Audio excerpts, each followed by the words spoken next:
Hello, everybody. I hope everybody's doing good tonight. I'm sitting up here by myself. Dina is over there at the table. She does not want to be on camera because both of us, been working. My hair's, I've been outside. she's been outside, and I've actually been inside doing some stuff. So, and still in Wisconsin, and it's still hot up here. It's in the 80s up here today, but it is going down into the 70s and 60s next week. We are going to be in Milwaukee for another, looks like maybe as much as 2 weeks, waiting on our Starlink to come in, and they gave us an estimated shipping date, so that's how it is. But Maggie was sitting up here beside me. She's over here panting right now in the driver's seat. Looks like she wants to tell me something. Um, Hope everybody's doing good. Dina, do you have anything? Do I have anything? Yep. Like what? I've got cinnamon rolls cooking. No, I mean, do you have anything that you want to say? I've got 2 loaves of fresh bread. Do you have anything you want to say? I want to say that my husband is aggravating me today. Her husband's aggravating you today? Oh, Hey, there you are. There you I are. cleaned the car out. I've cleaned the cabinets out. You can actually look inside our cabinets and you don't have to worry about something falling on your head. And Tommy knows that feeling. Yes, normally something does fall on my head. But oops.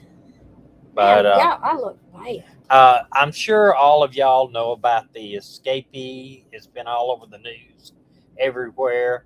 The escapee from Lauderdale County, Alabama. Actually, I was born in Lauderdale County, Alabama, in Florence, and that's where he. It was 100 years ago. It was 100 years ago, but the girl if you don't know, it was a jailer that was the second in command of the jail in Florence, Lauderdale County Sheriff's Department, and she'd been here 17 years. She had befriended a inmate that was being held on capital murder charges, and capital murder in Alabama means it can have the death penalty. And he was sentenced to 75 years, and when he admitted to be involved in this murder where he supposedly stabbed a woman, cut her throat or whatever. So it may not even be true that he did it. What he may was wanting to be in that county so she could help him escape. This thing was well planned out. If you haven't been following it, you can go back. I mean, there's tons of stuff on YouTube about it. Can I say something? Yes. It wasn't that well planned out, because if it was well planned out. Well, yeah, the latter portion, but as far as the escape goes, it was pretty well planned out. He was in prison doing 75 years and no way to get him out of prison. Well, what they did was he admitted to a crime in that county, a death penalty crime. So they had him scheduled. They moved him to Lauderdale County because you have to be there in person to do this. And then when she was working in the jail there, so it gave her an ample opportunity to get him out of there. I do want to play a little tape of where they did catch them today. Can we just say that those guys that do that, what's it called again? U.S. Marshals. U.S. Marshals they are top notch. I've got actually a lot of friends in U.S. Marshals, both retired and current. And if they get after you, you might as well just surrender. So why don't we get a U.S. Marshal team after missing people? Well, that's what I talked about earlier today. It'd be nice if you had some type of team when they have somebody missing, they could, go after them like they do that.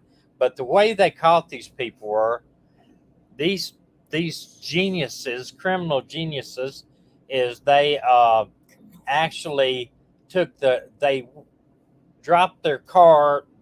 She had bought a car with a fake name 2 days before this happened, drove it to Tennessee, and obviously had some type of mechanical problems. left it in the middle of the road. Why didn't they push it off the side of the road? That's another thing. And then they bought a truck up there from somebody. They didn't steal one. They bought one, drove it up to Evansville, Indiana, decided to go to a car wash that had video there. And you can look at them. All car washes got video. And we found that out. Yeah, we broke our window. And then somehow got a hold of a Cadillac. And in the parking lot where they have video, they put their stuff from the truck into the Cadillac and left the truck. So they had on video what kind of car it was. And then they decided to stay a week in Evansville, Indiana, which was, I don't understand why. We've been to Evansville. It's nothing there. It's nothing much. Well, I shouldn't say. When they finally spotted them at a hotel, they set up surveillance. And when they just walked out, got in a car, and as they were leaving the hotel, they got in a pursuit. And what they cut across the grass on a park, and the U.S. Marshals cut ahead of them and T-boned them with their car, which is awesome, and flipped their car over. And they did get the guy out, the fugitive, out of the car, but the girl ended up shooting herself in the head and killing herself. She later died at the hospital. The deputy, the Beach Bum says that thing. She really hates for the mother. Yeah, I hate it for the mother and family of that girl. But you know what? He was, and I want you to watch this video and watch when they march this guy. If it's the same one, they march him back to the car. You can see the size of 6'9". Breaking news tonight at 10 after a more than week-long search. An Alabama corrections officer is dead and an inmate is back in custody. I'm Mike Montecalvo. And I'm Shannon Heggie. The nationwide manhunt ended in dramatic fashion today, about 250 miles from where it began.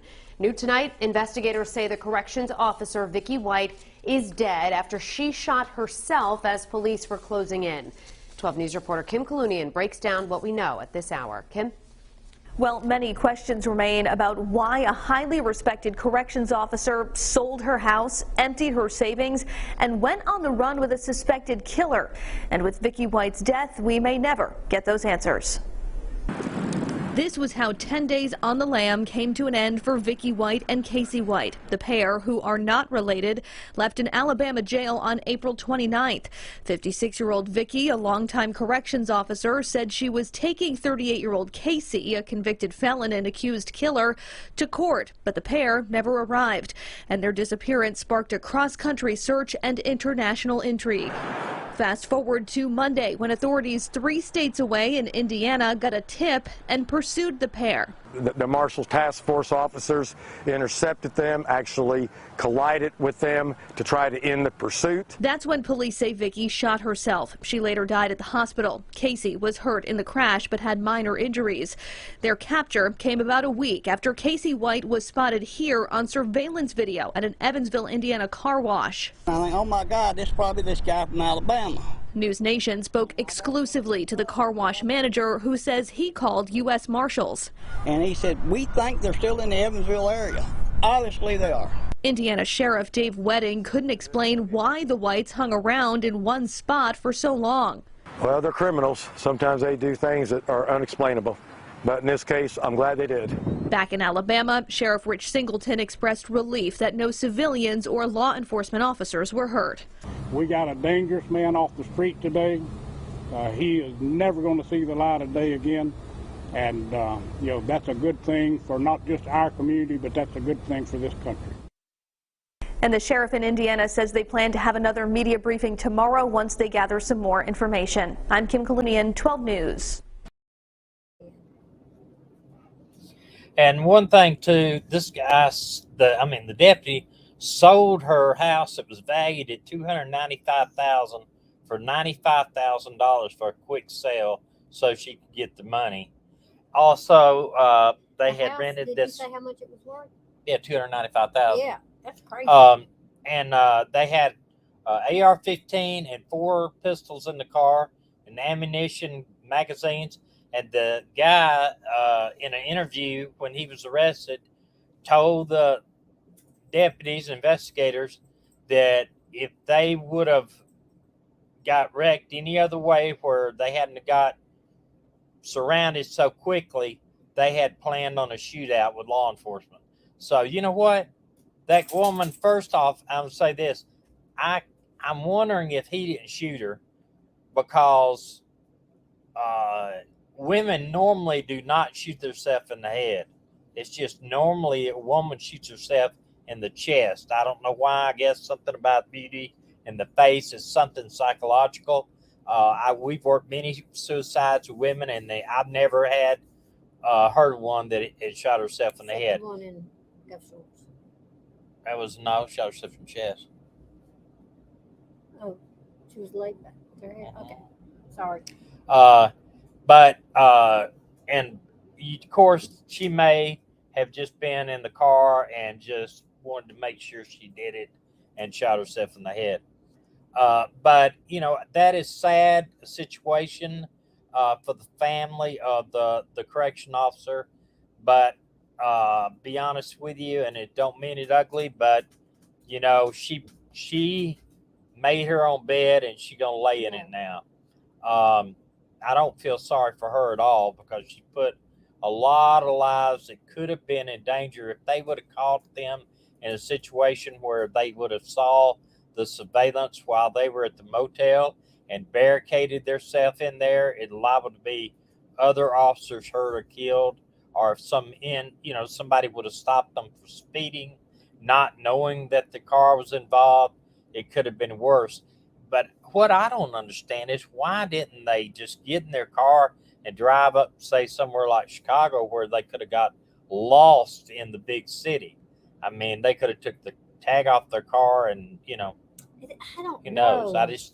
He's so big. It'd be Yeah, hard for but him to get lost. They could lose themselves in a big city like that.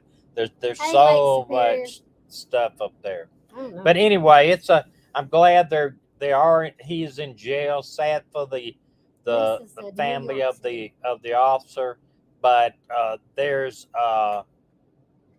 there's a lot of stuff that unless he talks about it, we'll never know. I personally do not think he probably did that murder that he confessed with, because they said that he told some things to investigators that were totally not true. Apparently the girl was killed with a hammer and also a throat cut, where he had made up some other thing. But we'll see. If not, maybe he'll get the needle in Alabama. Okay, tonight. Wait. Because I'm sorry, but you said something I didn't hear you say, but I was in there.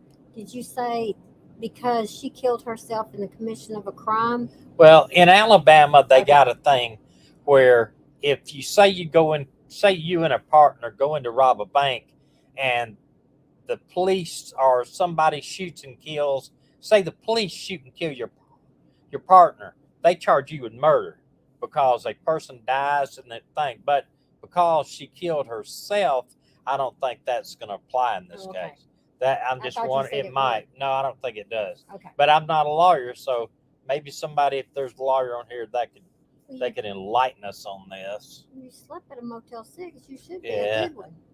I'm kidding. Tonight we're going to cover one. A few people here before I get into the main thing I want to cover. This first one, I'm going to play a little video on it. This girl's missing.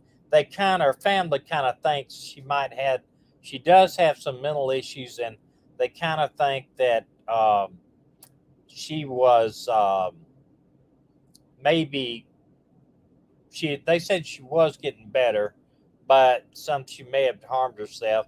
She did take an Uber she left her house, went to the stores, and took an Uber and was asking the Uber driver, where's the nearest lake?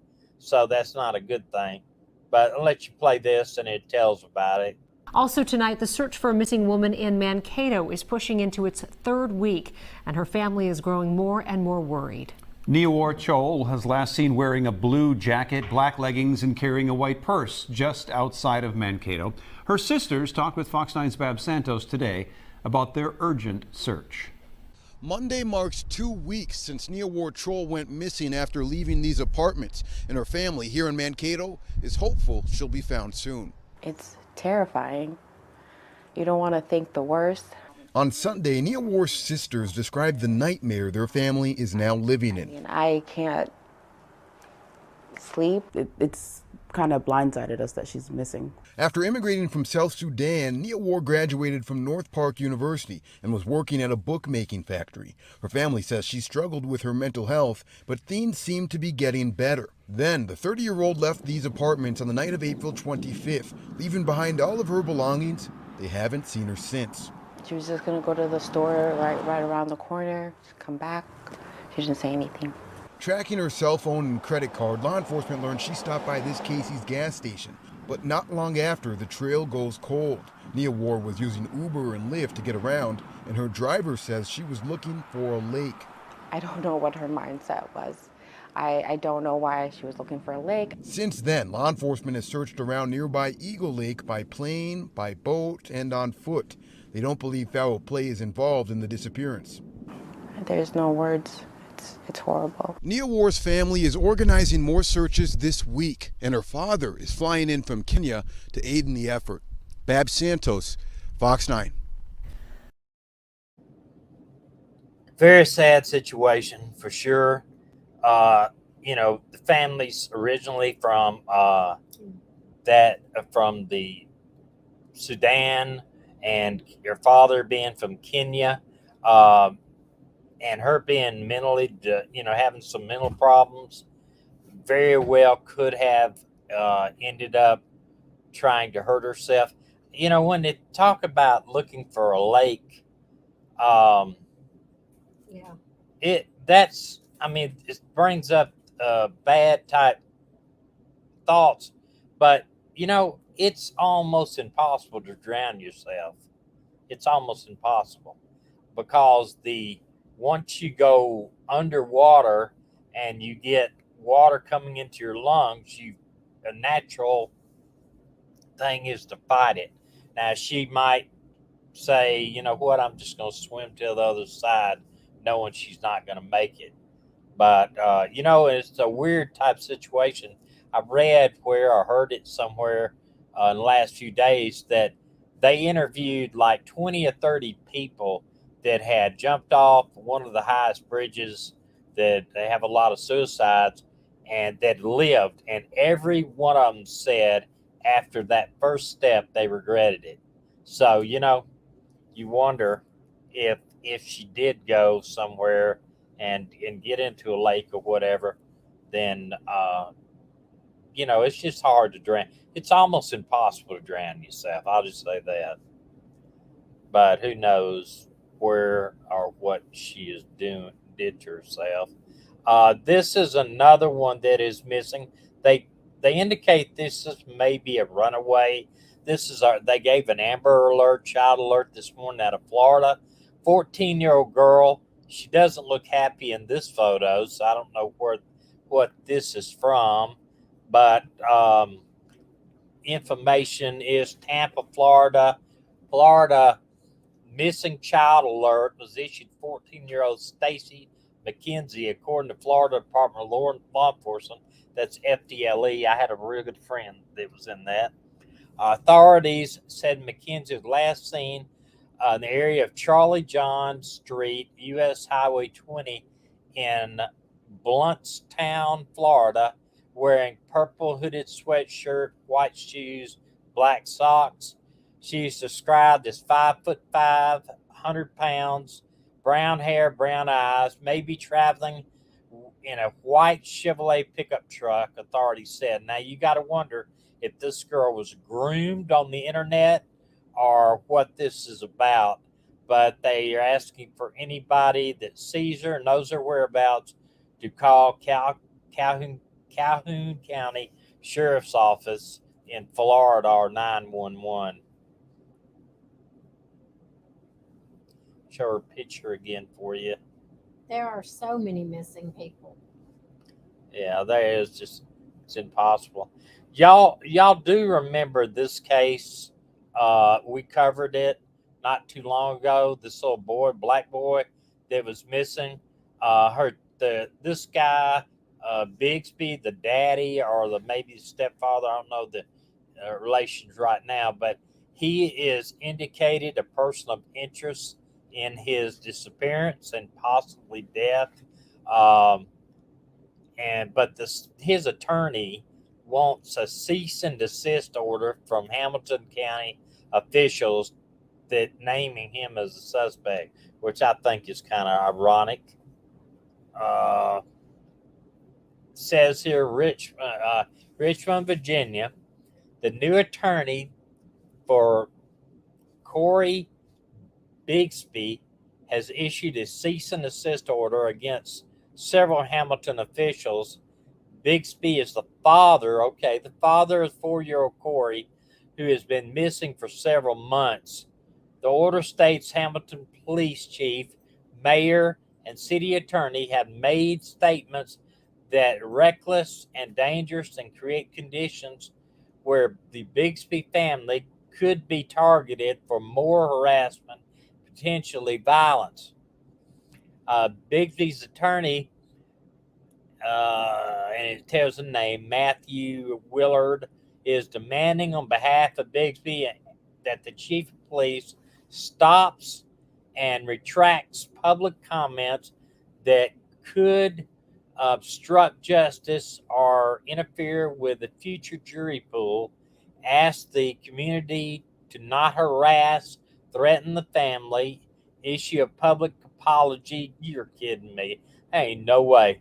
The Bigsby family for making statements that put their lives in danger. Well, you know what? I'm sorry, but if he should come forward and tell everything he knows, if he doesn't, because I'm sure they just named him as a person of interest.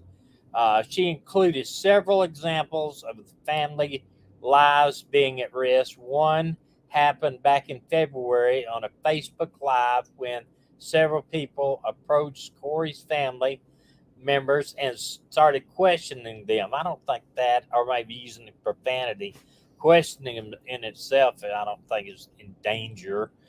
Cory is in the custody.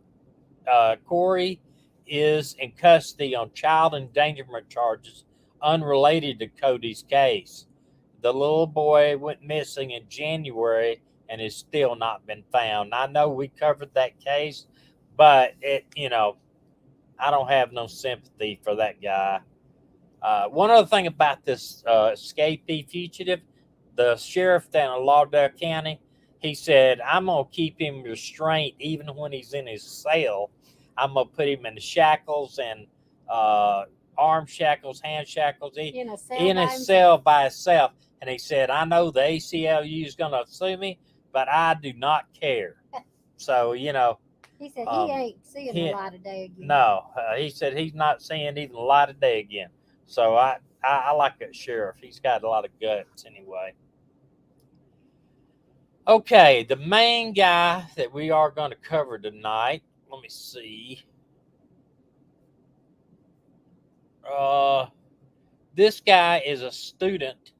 He's missing. He was last seen walking across a bridge. It's in the Twin Cities there in Minneapolis, Minnesota. And the thing is, he's from there. It's not like he's this is a strange city. He's going to college up there. And I'm going to play you a little video on it. But it reminds me of those cases. I hope it's not true. Hope they find him alive and safe and all this. But it reminds me of these smiley face cases where, always around water and all this kind of stuff. But I'm going to go ahead and play this. And let's see if I can find it. Here it is. And then after that, we're going to talk about a couple more things. One is attempted abduction of a lady, and we've got a film that shows how she struggled, do anything she could to get away from a guy who's trying to abduct her, I think in Boston. And then another one is a mom that was charged in the death of her toddler, and they may link her to one or two other cases. And the way their bodies were discovered and how they found her is pretty interesting. Police are asking for the public's help tonight finding a missing U of M student. The 19-year-old's last known whereabouts were in the Prospect Park neighborhood in Minneapolis. Our Courtney Godfrey joins us now from the U of M campus. Courtney, he was reported missing this morning. What's the latest on the search for that young man? Well, Randy, University police say they're concerned for this young man's safety as 19-year-old Austin Retterath has been missing since at least this morning, last seen near the Franklin Avenue Bridge. The Minnesota Bureau of Criminal Apprehension putting out a missing persons alert today, saying that the teen's last known location was the intersection of East River Road and Franklin Avenue. The University of Minnesota saying they will be assisting law enforcement however possible in this case. 19-year-old Retterath is a student in the College of Science and Engineering and is from the Twin Cities. He was last seen wearing a blue shirt, dark shorts, and white shoes. He's about 6'2" and 160 pounds with blonde hair. Now, we did not see any water patrol on the Mississippi River today. We didn't see any law enforcement on foot, but University police say they are looking for clues, and they ask that anyone with information contact UMPD. Reporting live on campus tonight, Courtney Godfrey, Fox 9. All right, thanks, Courtney. Well, the family. You know, there's very little other information about this. Very little. This is one thing they put out. Whoops, that's the girl. I did want to show this, and I don't know why I didn't start with, but that is basically the girl and tells a little bit about her and what they put out. This is a picture of the guy from the university that's missing. He's 6'2", 160 pounds, I think. So he's probably pretty thin and tall. He's, good-looking college student. But it says the University of Minnesota student is missing. Investigators are concerned for his safety, authorities said. Austin is at Retterath, 19-year-old student enrolled in the University College of Science and Engineering, was reported missing early Sunday. He was last seen at East River Road and Franklin Avenue in Minneapolis, according to the alert issued by the State Bureau of Criminal Apprehension. He was last seen wearing a blue T-shirt, dark shorts, and white shoes. It could have been jogging, for that matter, the agency said. The University of Minnesota police are currently searching for him and are concerned for his safety. They've said that 3 or 4 times. The university spokesman confirmed Monday that he was a student, but said there wasn't more public information to provide. 6'2" tall, 160 pounds, brown, blonde hair. His Instagram profile indicates he's set to graduate in 2025. I have not gone to his Instagram. That might be a thing to do, but I'm sure police have been all over it. This is a map where he was last seen. He's around water, that's why I said it was reminded me of the smiley face murders. They all happen around water. They all happen with college students, and they all were missing. Some of them turned up to be in the river, but they also turned up having some type of smiley face in spray paint around a location where he disappeared. It'd be interesting if somebody followed up on that. Let's hope he does not end up to be deceased. He's got 1,409 followers, but 0 posts. Okay, his account is private. Let's see here. Missing U of M, I guess that's University of Minneapolis or Minnesota. PD is requesting public's assistance locating Austin, 6'2", 160, blonde hair, last seen. We covered that, what it was. It says if you have notified the University of Minnesota Police Department or 911 if you have any information on what. No indications from everything that I've read about him. No indications that he was known to be suicidal. He had any friends call and say, hey, you know, whatever, that he wasn't, that he may have had any reason to harm himself. There's no indication of that. Very little information that I can find on him. Then that, even that news report on the internet was not something that you would see. There wasn't a whole lot of that. I had to really search it out for him.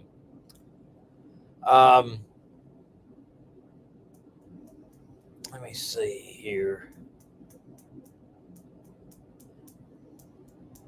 We do want to cover the woman, and we're really early again here, but I can't help it.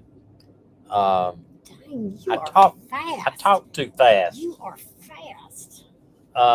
Okay, slow down. Slow down. You know, the Southern people don't talk this fast, do we? I don't think so. We kind of draw things out. It's Maybe like you're not doing your Southern accent these days. I guess you're becoming a Wisconsinite. No, I'm not.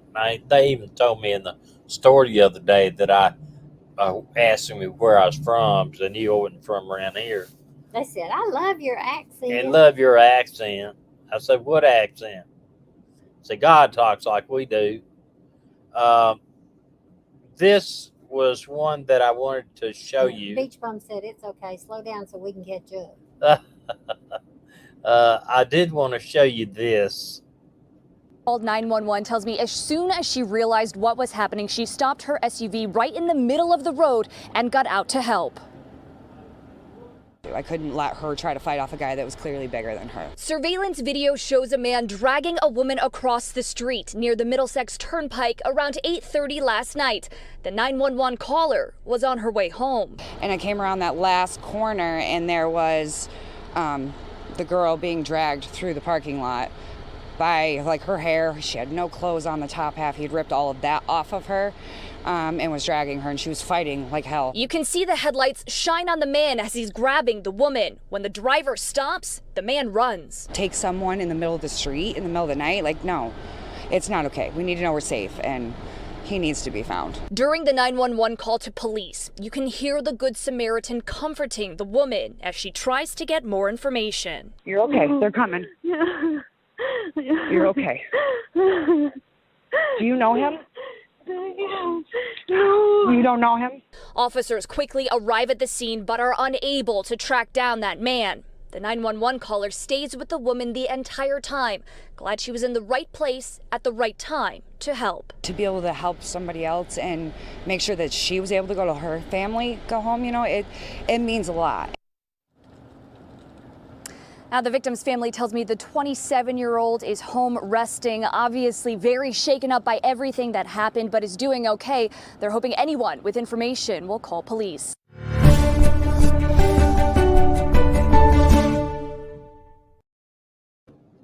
Well, that person that stopped to help them did a great thing. Probably saved that girl's life. You know, you got to think. Medina asked me, what would I do? You know, of course I'd have stopped. I might have stopped a little bit closer, but that's all it took was somebody to stop. Then he feared and ran away. And most of them will, because they do not want to get caught. They do not want to go to jail. You know, use your common sense and safely do what you can. But just, she didn't even have to get out of the car. He ran. Once he saw somebody stopped, that was enough. He took off. And, you know. But I put the question in here while it was going. I said, what would you do if you saw that? Because we need to think in advance if we saw that. Like I've thought many times, what if I saw a police officer, you know, getting beat up, you know, going down the road and he stopped somebody and they're beating him up? What would I do? I feel like I would pull over and try to help somehow. You know, the thing is too, if you you know, you may have to use your vehicle, and I know we don't want to wreck our vehicles and everything, but if that's what it took, if I saw somebody snatch a kid and put them in a car, kidnap a child, drag them into a car, what would you do? And get them in the car? I'd ram my vehicle into their vehicle. I would cause them to have to stop, cause them to, it might just be in his driver's door, but, I would definitely put my car into the side of his car. Well, and one of the things that I used to teach in the defense classes for the kids was, if let's say you start 16 years old, you start driving, and you pull up at a red light, and somebody jumps in the car with you and says, "Drive, or else I'm going to kill you." What would you do? I've only had, in the 25 years that I've been asking people that, I've only had 2 people tell me what they would do that was right, and one of them was a 18-year-old girl. And the right answer? Wait and let's see what they say. One thing is, and you just never know what you would do if somebody jumps in the car with you. For instance, there was a police detective, a DEA agent, federal agent. Not right, beach bum. What they pulled into a place at the one of these convenience stores at night, 2 o'clock in the morning. He pulled in there to get something. Before he could get out of his car, another guy, a guy jumps in the car with him to carjack him and ends up shooting the guy and killing him. A federal agent shooting a police officer. So you never know, you never know what they're going to do. So you got to think about your own life. But the best thing, if you're stopped in a parking lot, pulled up there to a convenience store, and this guy jumps in the car and says, "Drive," your best thing to do is drop that thing and drive into the store, because you gave him the answer. No, that store, drive up into the store. Have a wreck. Have a wreck. Have a wreck. If you somebody gets in your car and says, "Driver, I'm going to kill you," have a wreck. If they take Draw you attention. away from the place they're at, you're dead. And 99, Yep. I'd say over 99% of the time. I mean, I don't know exactly the statistics, but it is very high. If somebody gets in the car with you and tells you to drive, and they take you out to a deserted place, chances are you're dead, because you're going to see what they look like. Well, we witnessed that in Huntsville when we were in high school. Right after high school, a guy got in her car, told her to drive.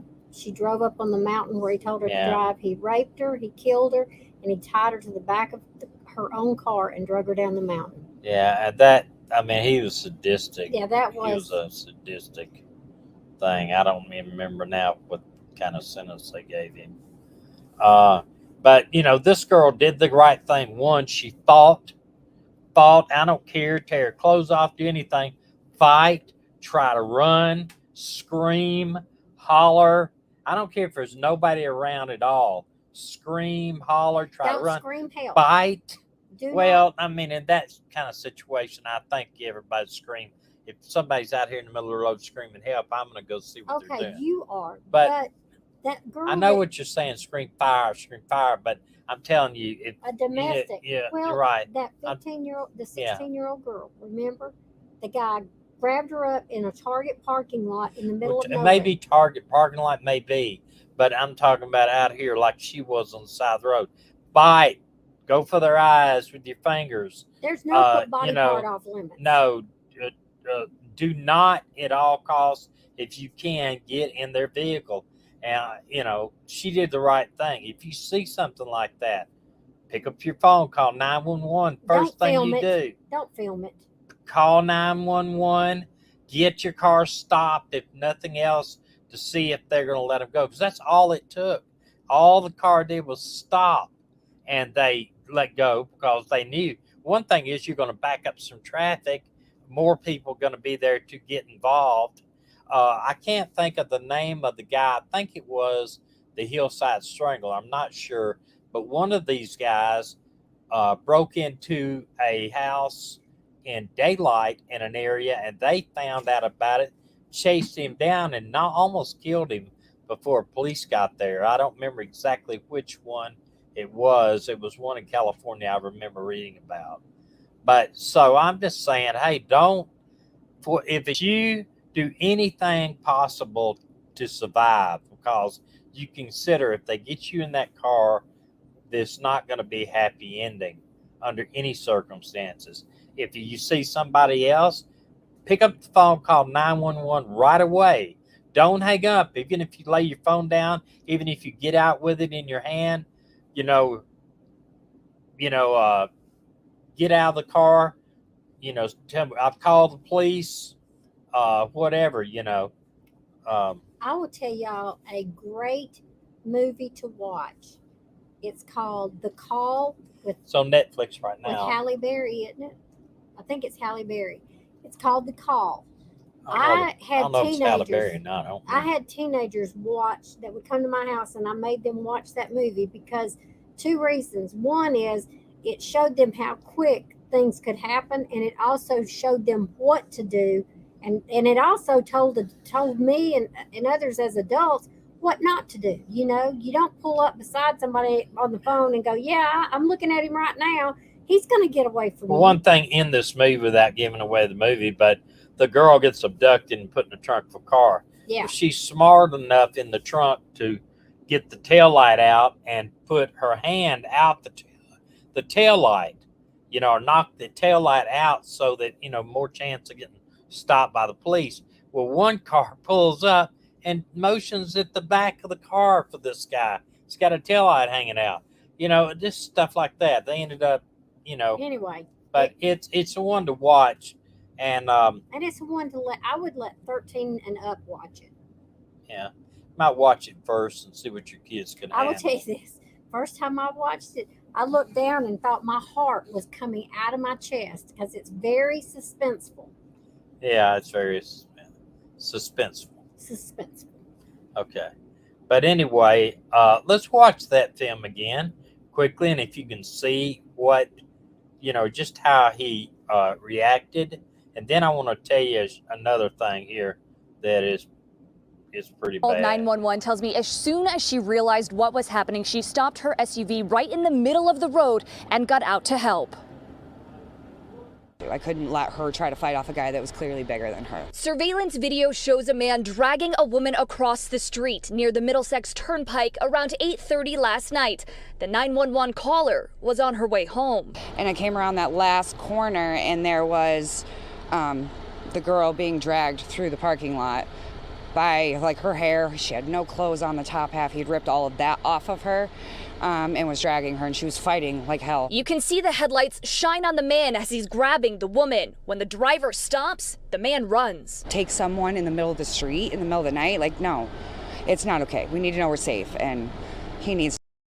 And if in that film, she was not able to control this guy. He was gonna. If then people hadn't have been there, you can see the neighborhood is fairly deserted. She was going, even though she was fighting, even though she was yelling, even though she was doing all what she's supposed to do, he was going to get her in the car. If they hadn't stopped, he was going to get her in the car. But to show you, he feared somebody else knowing about it. So, she didn't even have to get out of the car. A predator. He didn't have to get out of the car. The minute the lights went on, boom, he's gone. So it's something to think about. It's something to, talk to your kids about. If nothing else, talk to your kids. Look at that. Talk to your kids about what they need to do. Think about what they need to do and just make some, get some real adjustments in how they handle themselves if they should be, somebody tries to kidnap them. I understand up here in where we're at in Milwaukee, they've had a ton of people killed. They had 65 people homicides this year alone. They've had last weekend before last, they had 22 people shot, and last past weekend they had Mother's Day weekend, they had 12 people shot, and they have an enormous amount of carjackings in Minnesota. But they've got kids stealing cars. Yeah, and the weird thing, kids stealing cars up here, and what they do is they go on joy rides. And they had a film of one driving. Now, school's letting out. They're at a school. And the car, a bunch of kids in the car stole the car and drove down the sidewalk, almost hitting several kids. They killed 2 people over here by running red lights, getting into accidents, and killed a woman standing on the side wanting to cross the street when the car went out of control and hit this building and everything, killed that lady. And another one too. So they are having a hard time.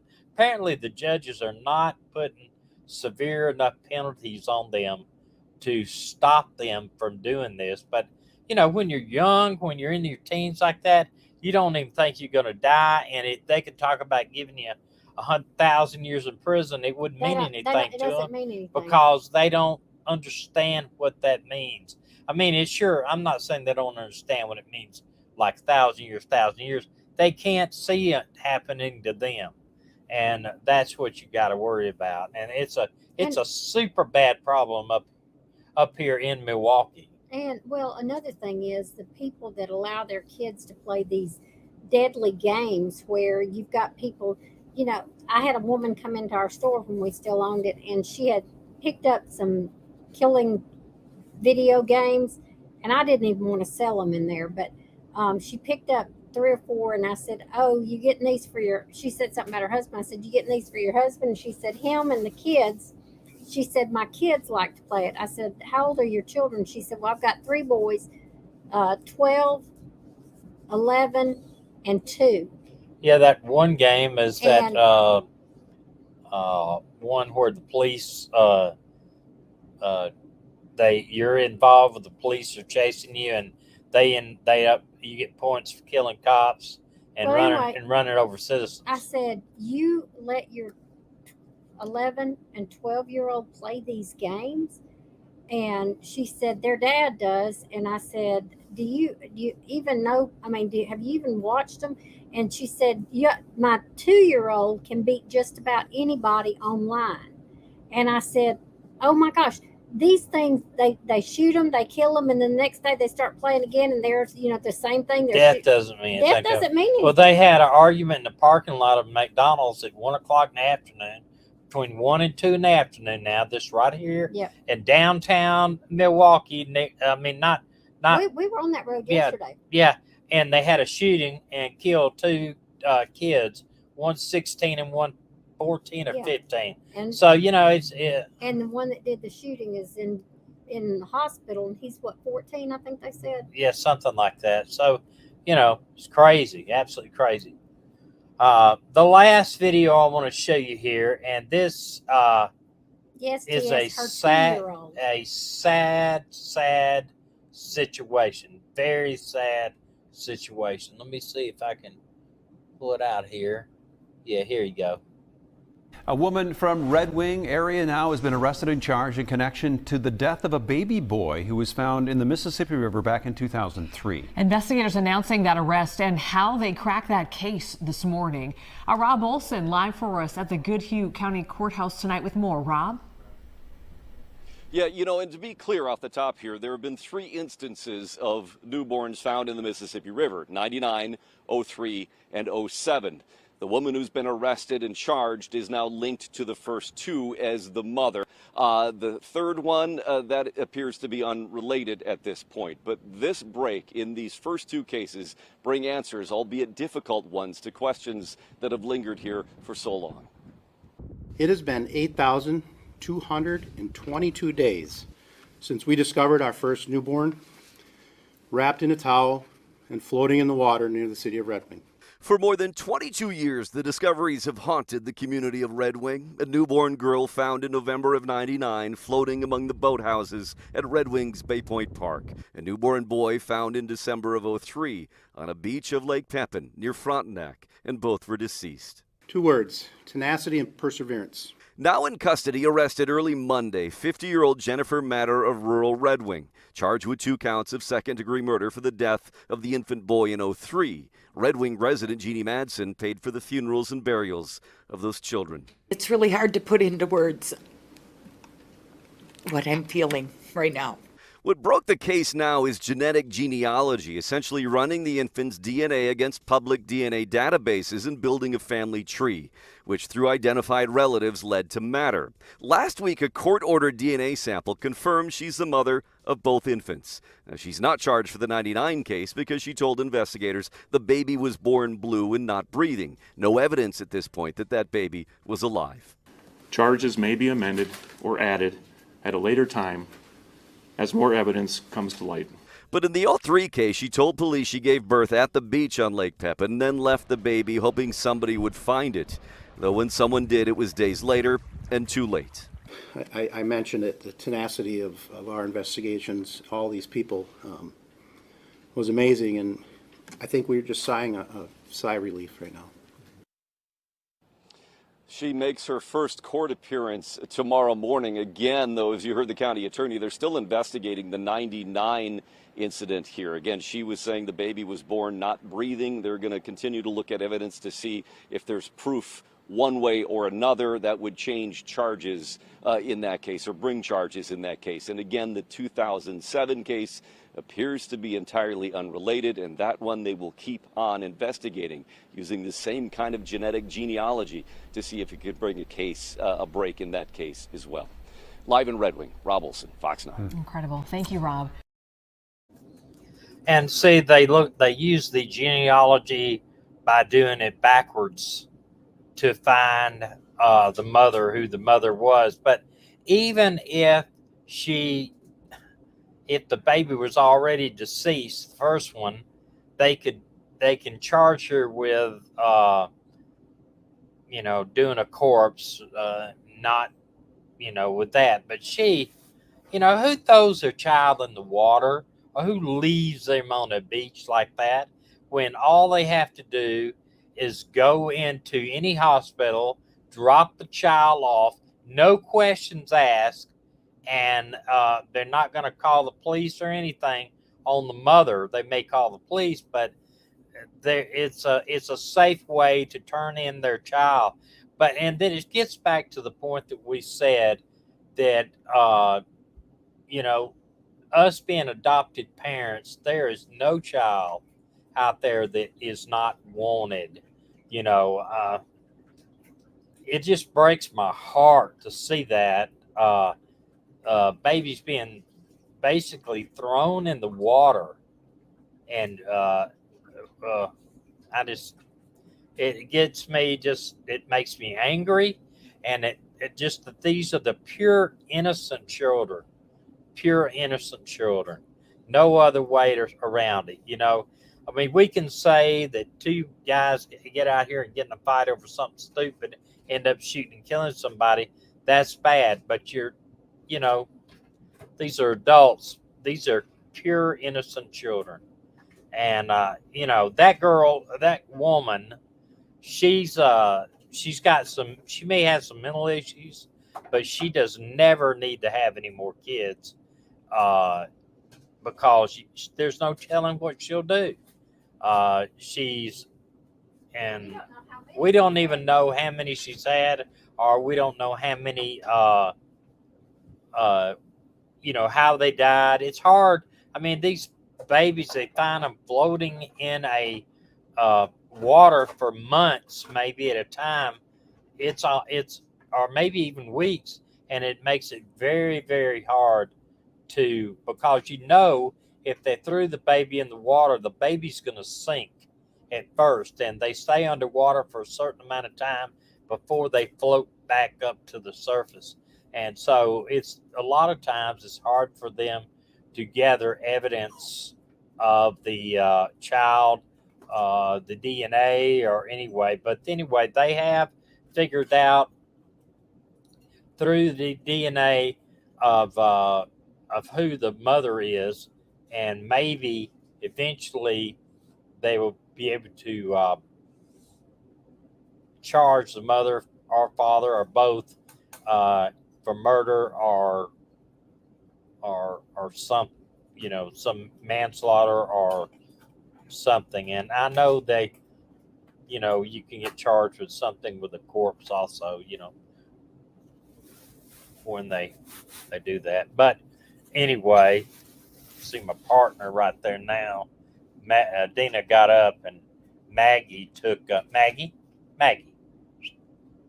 Maggie took her seat.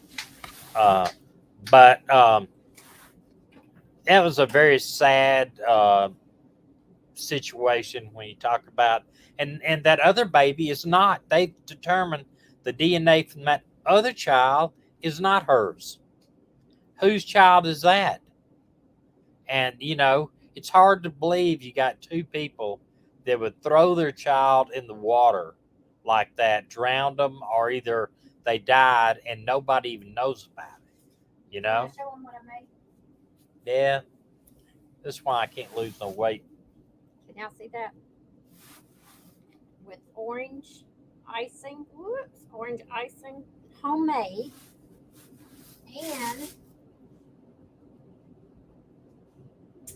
homemade bread. Sourdough bread. One got really brown and one got not so brown.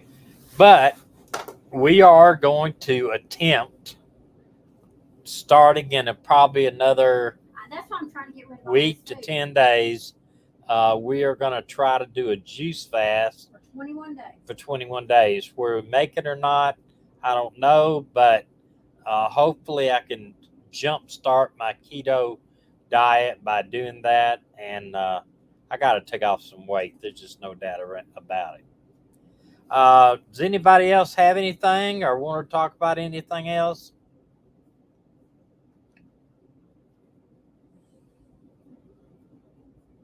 Has anybody seen Sergeant Melinda, by the way? Has anybody seen her around any of the other places? If you see her, tell her we miss her and for us to get in contact with her. How about next? All right. I'm not over. I can't read what y'all are. Maybe Tommy can help me. Okay, so Teresa said she wants to do a juice fast with us. Okay. If anybody wants to join us in the juice fast, we'll let you know when we're going to start it. You need to get if you don't have a juicer, you need to get a juicer that's got a big enough opening that you can throw an apple down into. And you need to try to juice the way I'm telling you. If you've never juiced before, if you've never drank fresh juice before, this is how you need to do it. First of all, you need to juice an apple and a carrot, and you need to taste it. Then you need to add to it one of the following items. Either I would put, and every time you add an item, you taste it. I did an apple, a carrot, a zucchini, a squash, a sweet potato, grapes, strawberries,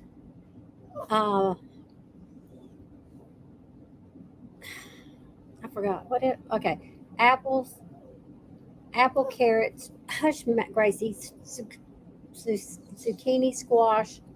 I'm not gonna put pears, no beet in mine. Pears. Nah, beet tastes like dirt. Beet does taste like dirt, but it's good for your heart. Sweet potato, strawberries, beets. I usually did 11 things, and I can't think of what they are right now. But stop.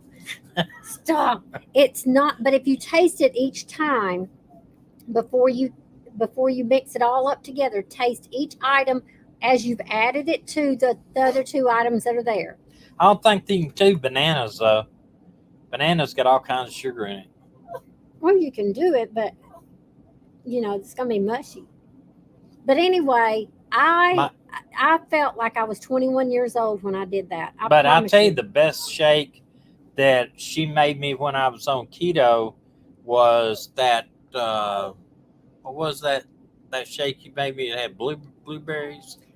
Blueberries. I don't remember what all was in it. Ice and blueberries and some type of powdered milk. Right, and something else. So it was bananas. Had to be bananas. Yeah, it was a little bit of bananas, but it was something else. I can't think of it. It was like a. It's on top of your head. It's somewhere up there. It's like a. vitamin of some sort. I can't think of the name of it now. Oh, I had it. I'm sorry. I had it, but He's I can't so think pitiful. of He it. can't think of it. But anyway, if y'all would join us, it would help hold us accountable because we would feel obligated to do this. Dang, what was that? I don't know. I'm going to go look and see what they're saying. All right. Well, we are going to be here a little bit longer than we thought we were because we're waiting on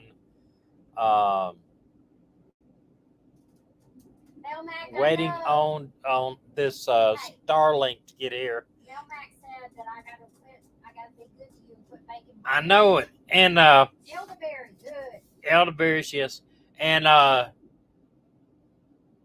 wish I could think of that. It's driving me nuts. I'll think about it later on tonight. Ginger is I'd wake up in the middle of the night. Yes, Teresa, use spinach in there too. But the dang, I can't think of what it was. It was something that is really good for you. I don't know. Well, listen, friends, when we get ready to do that, we may have a Zoom call or something that we talk about how to get started on this. Yes, watermelon and cantaloupe. Yes, but flaxseed oil. Yes. Flaxseed oil was what was in my shake. Listen, cantaloupe is the #1 thing to juice to heal the body. Okay. Watermelon's number 2. Well, you can do a big thing after we get through with all this. Okay. All right. So we will see y'all later. And if anything comes up, I'll get online. Please go over and check out our other channel. We are growing slightly. And we asked you to go out and check out the 1 Million Mile Road Trip. We are going to talk about Starlink and how you can order your own Starlink tomorrow night on a short video. And then, but as we get started on our trip, which we thought we'd already be on it, but we're waiting on Starlink, we got to get that done. And it's going to be a little bit over. But please, if you're not subscribed to our other channel, subscribe. It doesn't matter if you end up not watching it that much.